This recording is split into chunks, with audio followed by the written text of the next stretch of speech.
8 часот 30 минути, време за нашата Вања Мицевска да излезе на терен, да сподели по некоја интересна приказна и од таму. Граѓанската организација АЛДА распиша отворен повик за млади за учество на регионалната летна академија за раскажување, која што ќе се одржи од 24 до 28 август во Струга и во Охрид. Повикот е отворен за 24 млади лица од земјава, но и од околните земји од регионот, а за тоа како може да се пријавите, кој се може да учествува, што се ќе се случува токму таму и за кого се е наменето сето она што ќе го обележи на некој начин крајот на месец август.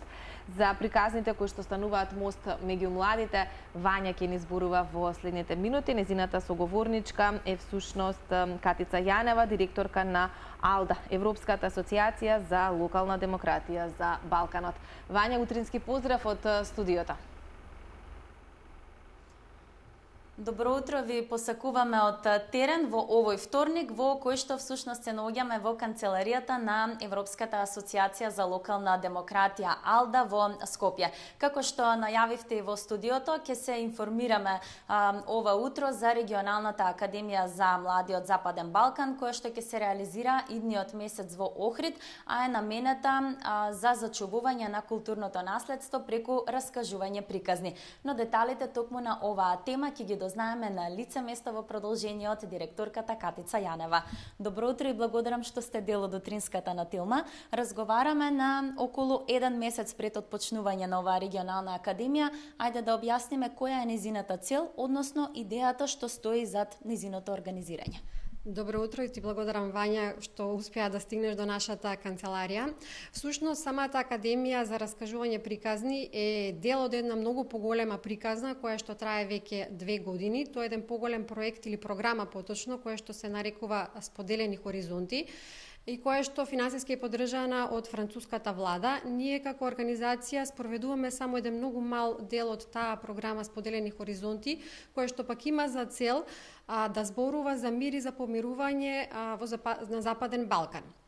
Ние работиме или ја избравме тематиката културно наследство, која што ја користиме како главна нишка во сите наши активности за да зборуваме за мир и за помирување.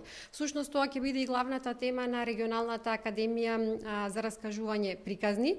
Кога велиме раскажување приказни, всушност мислиме на различни видови на техники кои што на младите од 6 земји од Западен Балкан би требало да ги научат или да се стекнат во текот на таа една недела. Тоа би било наративно пишување, потоа дигиталното изразување преку видео и преку фотографија.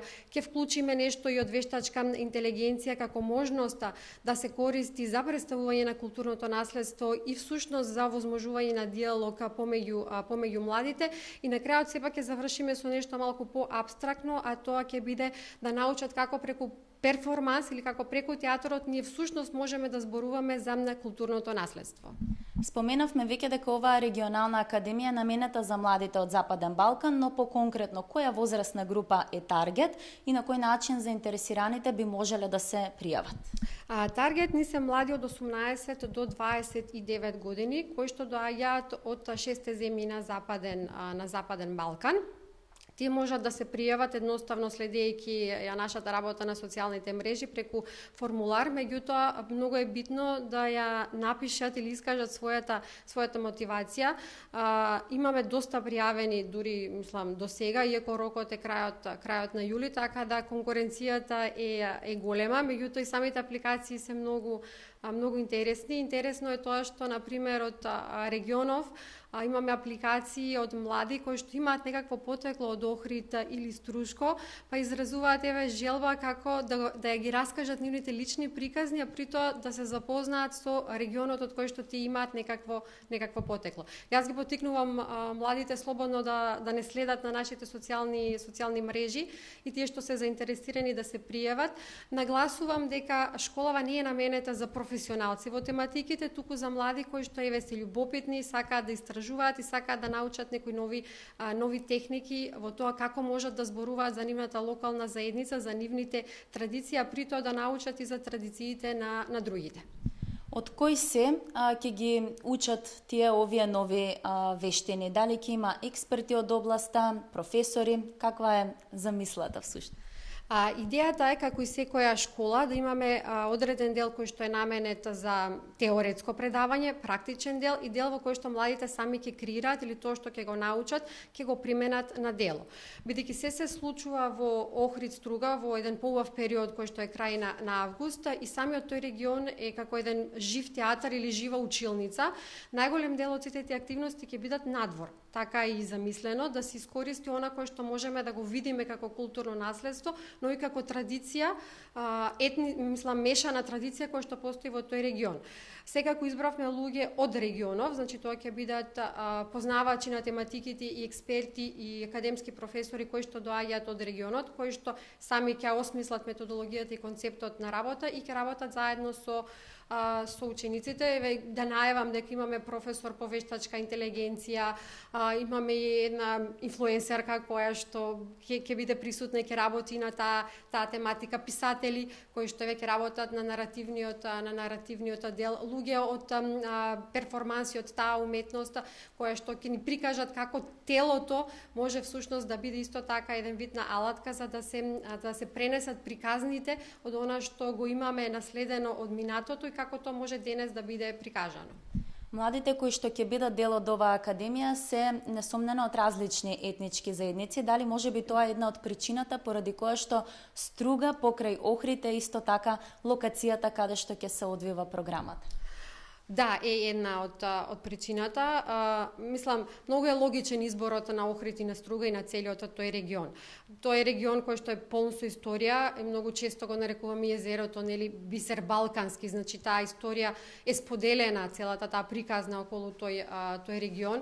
Самиот регион е мултиетнички, има различни традиции, голем број на јазици исто така кои што се зборуваат и сето тоа беше главно зошто да го избереме регионов како простор каде што ќе се случува овој настан. Всушност целта ни беше културното наследство овој пат да зборуваме со младите како начин на диалог, а не многу често културното наследство представува конфликт.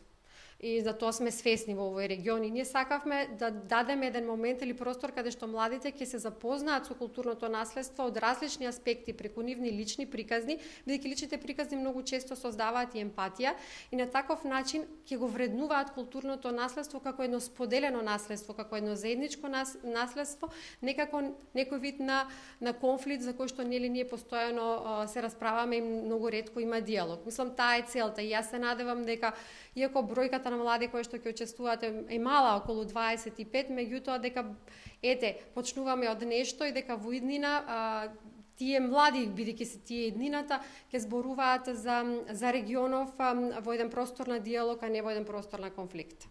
Ви благодарам за прифатената покана за овој разговор. Се надевам дека ќе имате успешна реализација на оваа регионална академија за млади од Западен Балкан и дека навистина токму преку раскажувањето приказни за културно наследство ќе се постигне главната цел, а тоа е мир и помирување. Благодарам, Вања, и исто така ќе ве поканам на школата, доколку сакате да видите како тоа се случува на терен, слободно дојдете. Благодарам. Во интерес на времето овде ќе го заокружиме нашето прво линковско вклучување за денеска. Ќе потсетиме, односно ќе сумираме само дека идниот месец Охрид и Струга ќе бидат домаќини на оваа регионална академија за која што зборувавме во изминатите минути.